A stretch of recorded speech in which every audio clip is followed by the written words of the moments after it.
If you've ever wondered where the modern day craze for SUVs and crossovers comes from, then you need look no further than Nissan.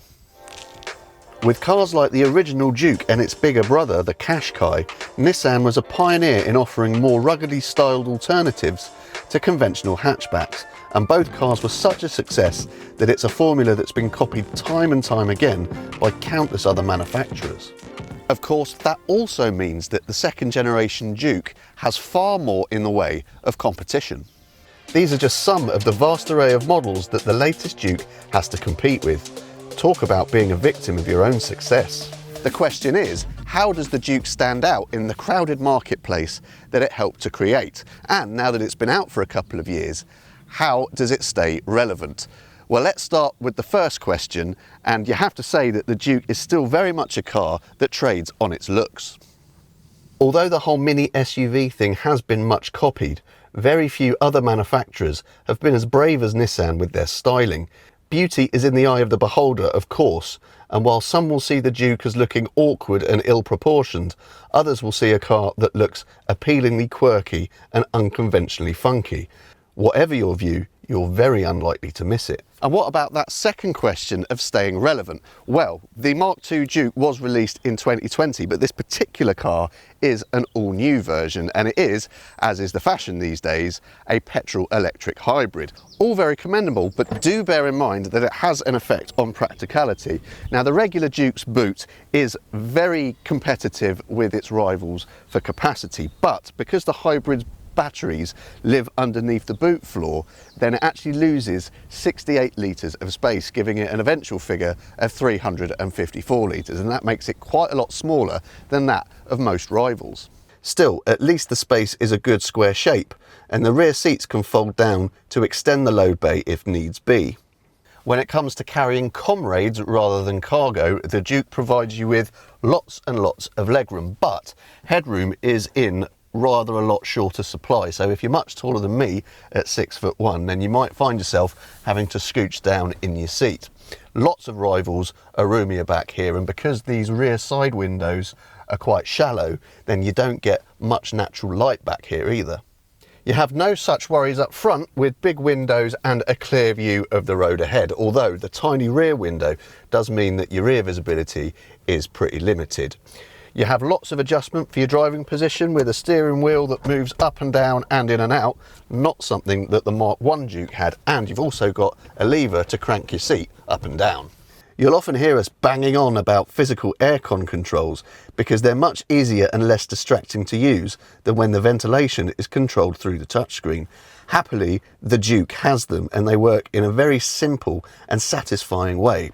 The touchscreen, which is standard on all but the entry-level Vizia version, is pretty easy to use with nice big icons and logical menus, but many rival systems have sharper graphics and quicker responses. Apple CarPlay and Android Auto are standard, and cars of N-connector trim and upwards have built-in nav.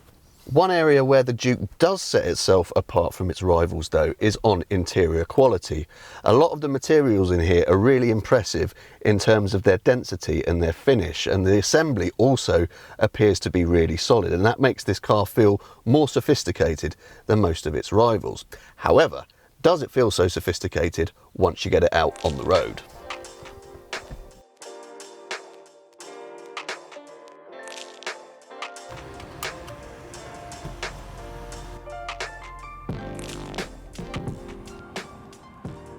So, what about that hybrid system? Well, let's start by looking at the nuts and bolts of it. We have a 1.6 litre naturally aspirated petrol engine and two electric motors that combine to deliver just over 140 horsepower. The system always starts out in electric only mode each and every time when you fire the car up, and it defaults to using electric only propulsion as often as it possibly can. It also has the e-pedal function pioneered by the Leaf electric car. Engage this function, and when you lift off the throttle, you feel very heavy engine braking as the car recycles kinetic energy back into the battery as electricity. So much so that once you're used to it, you barely have to use the brake pedal at all. In order to make all this possible, the system uses a very unconventional kind of gearbox. Now, we won't bore you with how it all works, and frankly, it would probably take us half the day to explain it. But what we will say is that it does manage to switch around the gears reasonably smoothly. However, to keep the car in electric-only mode, you have to keep your throttle inputs very light indeed. And trying to pick up speed with even moderate pace will have the petrol engine cutting in. The ride is a bit firmer than many will be expecting in an SUV, with a slightly jittery, unsettled feel, particularly at low speeds.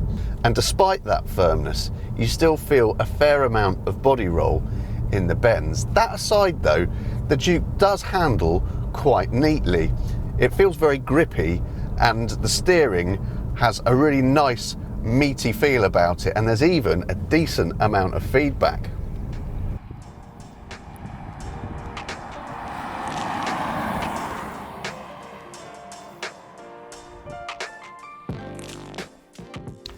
So the new Juke Hybrid isn't perfect then, but it does have most of the main boxes ticked, and it is a very worthy addition to the Juke range. It will cost you a fair chunk more to buy than more conventional versions of the Juke, but with fuel prices being what they are these days, then it probably won't be that long until the improved economy of up to 56 miles per gallon pays you back. And if you fancy buying a Juke, or any car for that matter, head on over to cargurus.co.uk, where you can find one for sale from a top-rated dealer. And using our clever pricing technology, we'll even tell you whether it's a good deal or not.